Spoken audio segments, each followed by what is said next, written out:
আসসালামু আলাইকুম। আবার একটি নতুন প্রবলেম নিয়ে আসছি। এটা হচ্ছে হোন্ডা এসপি 125। তো এই বাইকটা মাত্র অল্প কিছুদিন চলা। তো এই বাইকটার এমন একটি প্রবলেম আসে আমাদের কাছে। এই যে দেখেন, আমরা বাইকটি সর্বপ্রথম আমরা বাইকটি স্ক্যান করি, আর স্ক্যান করার পর যেটা আমরা পাইলাম, এই যে দেখেন এখানে সব কিছুই নর্মাল। এই যে দেখেন এখানে P2195 সেন্সর।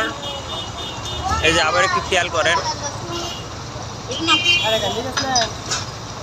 তো এটা আমরা রিমুভ করার চেষ্টা করলেও এগুলো হবে না, কারণ হোন্ডা ব্র্যান্ডের বলেন, সুজুকি ব্র্যান্ডের বলেন, আপনি যতই ডিলিট করেন কিন্তু কাজ হবে না। কিন্তু ওই জিনিসটা নতুন লাগালেই ওই সমস্যাটা সলভ হয়ে যাবে। তো যাই হোক, এই যে দেখেন আমরা বাইকটি স্ক্যান করতেছি, আর এই যে দেখেন এটার যে প্রবলেমটা ছিল এটা হচ্ছে অক্সিজেন সেন্সর। তো এই সেন্সরের প্রবলেম হইলে আর কি এই টাইপের পার্ট নাম্বার বা কোড চলে আসে।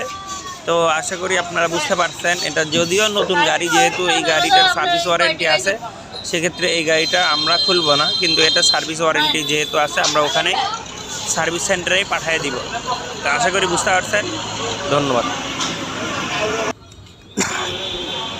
আর এই তো দেখেন এখানে প্লাগেরও সব কিছুই ঠিক দেখাচ্ছে।